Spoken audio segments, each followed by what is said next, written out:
Di episode ini, Senku mau bikin HP yang dia bilang sebagai senjata pamungkas untuk bisa ngalahin pasukan Tsukasa. Tapi masalahnya, untuk bikin HP ini Senku harus nyiapin banyak banget komponen-komponennya. Mulai dari sistem kabel, tabung vakum, dan banyak lagi lainnya. Jadi langsung aja, mari kita lihat sebenarnya seberapa akurat sih sains yang ada di balik proses pembuatan HP di Dr. Stone ini. Tapi sebelumnya, kalau kamu udah kesekian kali nonton video di channel ini tapi masih belum subscribe juga, itu adalah tanda dari alam semesta biar kamu segera subscribe. So, klik tombol subscribe-nya.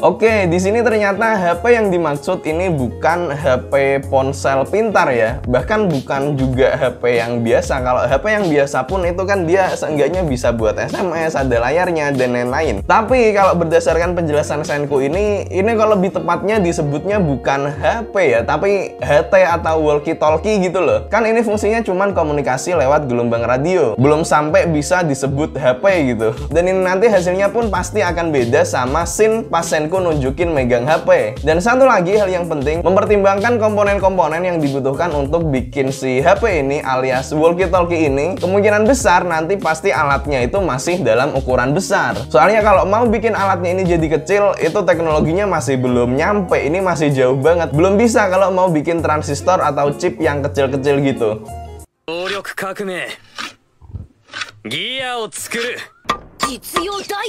Oke.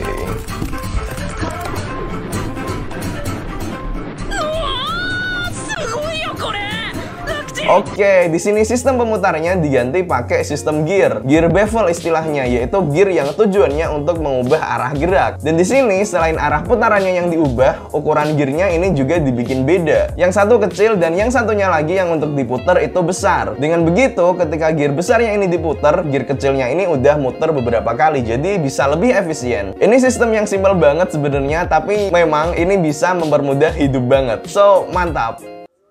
この金の綿あめをこよりこよりしてコイルに巻く極細線を作る。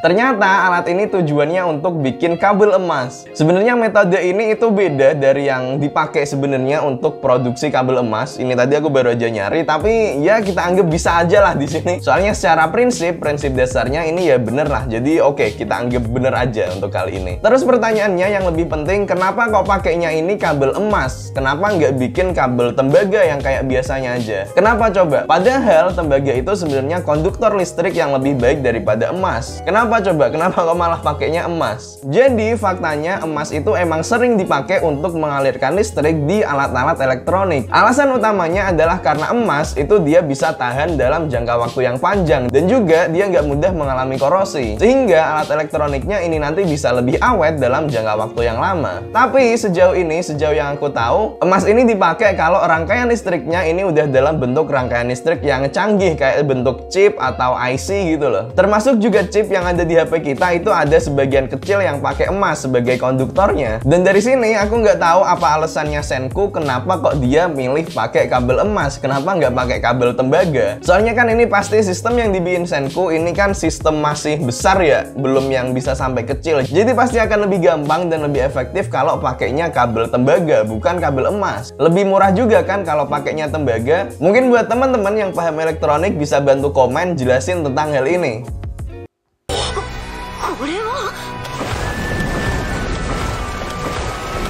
きりゃ人力の時代は終了だ。燃料いらずの無限装置で、わお、ついに自然様の力をいただく時代だ。Keren. Bikin kincir air untuk menghasilkan listrik. Keren pokoknya. Dan kerennya lagi, di sini yang punya ide untuk bikin kincir air ini adalah Chrome sama kakek Kaseki, bukan Senku. Ya, walaupun Senku ini adalah yang punya ide untuk ngubah kincir airnya jadi listrik. Tapi ini menarik karena mereka ini berhasil untuk ngelompatin satu era pembangkitan energi listrik. Kalau kita lihat sejarahnya, pembangkit listrik yang untuk skala industri yang pertama kali dibuat itu sistemnya adalah menggunakan mesin uap. Baru habis itu dikembangin pembangkit listrik yang berbasis gerakan air. Jadi dari sini kita bisa lihat kalau Senku ini dia ngelompatin satu perkembangan teknologi. Dan di sini pun Senku generatornya adalah generator berbasis DC. Sama kayak awal-awal dulu pas sistem pembangkit listrik baru ditemukan. Keren banget ini.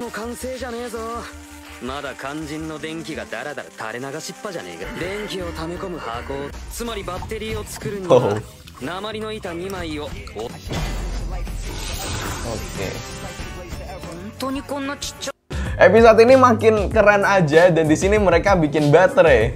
Wow, jadi baterai yang dibikin ini adalah sistemnya pakai dua buah plat timbal yang dicelupin ke asam sulfat. Ada yang familiar sama baterai yang dibikin sama Senku ini? Buat yang mungkin belum sadar, ini adalah aki. Ya, aki, sistem aki basah. Dan ini emang bener, baterai aki itu sistemnya kayak gini, ada dua plat timbal terus dicelupin ke asam sulfat. Sistem baterai aki ini dia punya tegangan listrik sekitar 2 volt. Jadi kalau disusun seri ada 6 buah, berarti tegangan totalnya adalah 12 volt. Kayaknya ini seru juga kalau dibikin nanti. Tapi kayaknya nggak usah, soalnya tinggal beli aja aki, bisa dibongkar untuk dilihat isinya. Oke.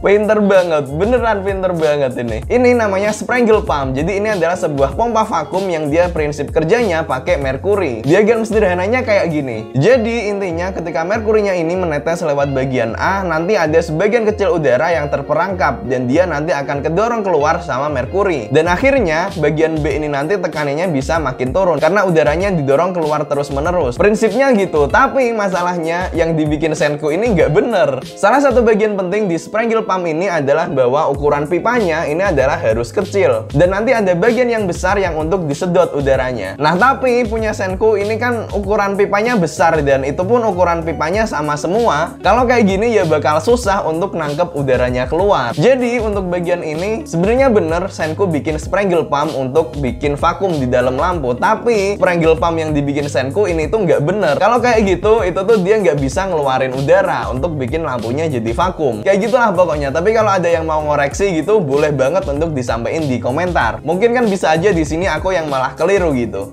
Gitu ya. Oke.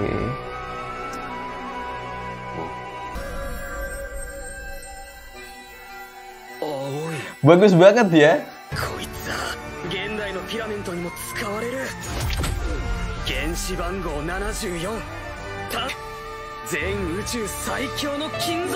Aku kurang tahu tentang batu tungsten ini sebenarnya, tapi setelah aku searching gitu ternyata ini emang bener. Bentuk mineralnya tungsten yaitu silit, itu dia bersifat fluorescence dan dia bisa memancarkan cahaya biru ketika kena sinar UV. Fluorescence sendiri terjadi karena elektronnya dapat energi untuk naik ke tingkat energi yang lebih tinggi, lalu dia eksitasi kembali ke posisi semula sambil mengeluarkan cahaya. Dan yang terkait tungstennya, ini bener banget, tungsten atau wolfram itu adalah logam yang paling tahan panas di alam semesta. Dia itu baru leleh ketika suhunya 3422 derajat Celcius dan baru mendidih pada suhu 5500 derajat Celcius. Nilai itu bahkan sama dengan suhu di permukaan matahari. Dan memang di dunia kita saat ini tungsten ini memang dipakai salah satunya untuk filamen bola lampu atau dipakai untuk berbagai hal yang dia butuh tahan terhadap suhu tinggi. Oke, itu dulu teman-teman untuk episode kali ini. Next episode nanti kita lanjut lagi untuk lihat penemuan-penemuan sains yang keren untuk bahan bikin HP alias si walkie-talkie ini. Biar nanti gak ketinggalan kalau ada update, teman-teman bisa klik subscribe di sini buat yang belum subscribe dan bisa juga klik di sini untuk lihat playlist lengkap pembahasan sains di anime Dr. Stone. Oke, gitu dulu. Terima kasih.